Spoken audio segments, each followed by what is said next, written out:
Hello everyone and welcome to my latest video. In this video I will be covering the recent developments in the Democratic nomination. The Iowa Caucus and New Hampshire primary have already taken place, with Bernie Sanders winning both of them, although not by the widest of margins. Biden has seriously underperformed expectations, and as a result his numbers have plummeted. He's at 19.2%, which is actually the lowest he's ever been. He's never been lower than this before.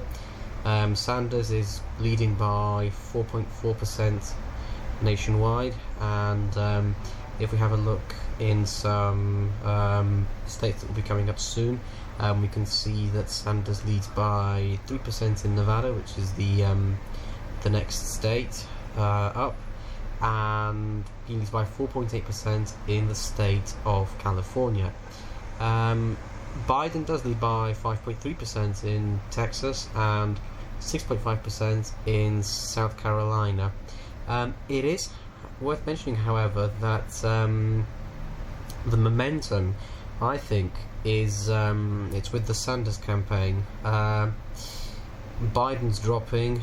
Sanders has been, going up for quite some time now,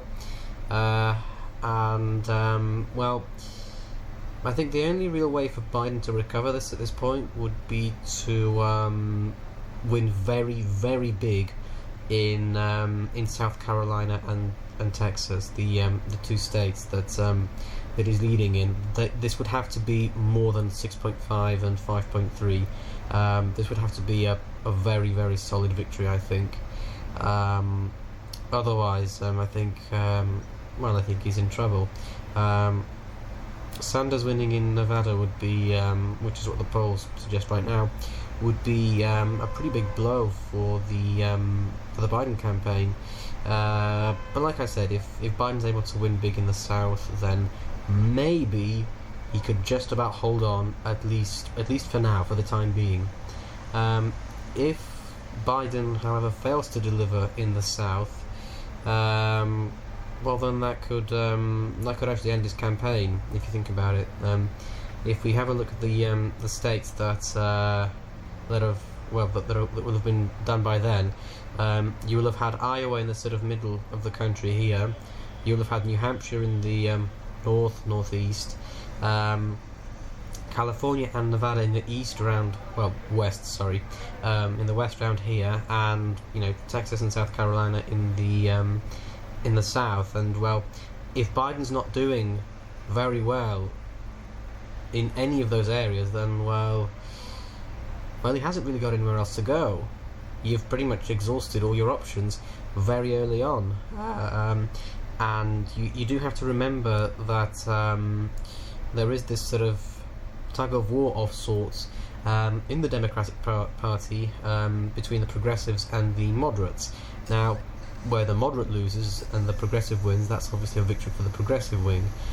So if Biden does very poorly in all these areas here, then the momentum will really, really be on the progressive wing's side. On this occasion, anyway. I mean, things could change, but that's the way I'd be seeing it right now. And you also have to take into consideration that if Sanders was able to pull off a victory in Iowa, a victory in New Hampshire, if he's able to win in Nevada and California, if he's able to sort of maybe not win in the South, but not do too badly, show that he has some support, then what he's done is basically show that he has broad support across the whole country, which will provide a very, very big boost to his campaign, and will basically solidify his position as the front runner at that point.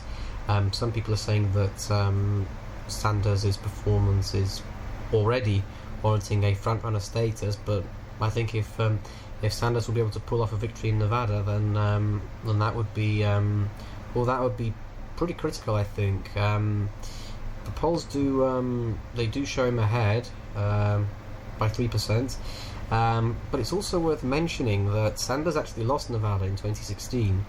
If we have a look at the results for 2016, you can see Hillary Clinton won the Nevada Democratic caucuses 52.64% to Sanders' 47.29%. So Sanders actually lost by 5% last time around, and you know, if he's winning by 3%, then that's going to be phenomenal for him. Winning the first 3 states, like I said, would be a very, very strong start to his campaign. And you also have to consider, though, that right now there are actually 9 candidates still in the race. Here, you know, Sanders, Biden, Bloomberg, Warren, Buttigieg, Klobuchar, Yang dropped out after New Hampshire. I think Steyer and Gabbard are still in the race. I haven't heard about Steyer or Gabbard dropping out, but maybe that's just me. Maybe they have.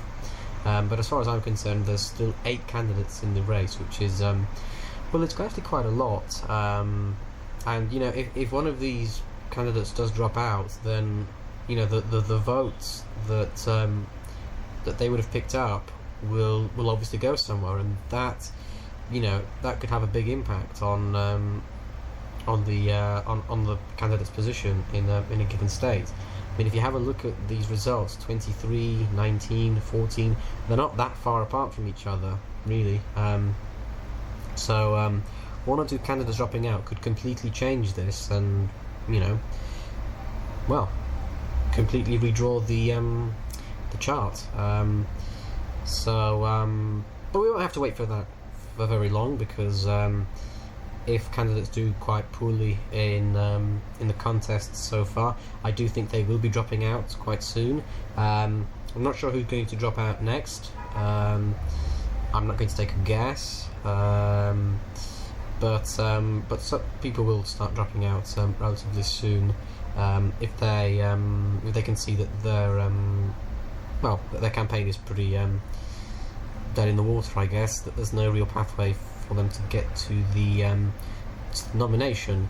I will be making another video after the Nevada caucuses, so stay tuned for that. Thank you for watching this video, and sorry for not uploading for quite some time. Bit of a hectic time, but remember to like, comment, share and subscribe. Please donate to the Patreon below. The link to that will be in the description, and I'll see you in the next video. Bye for now.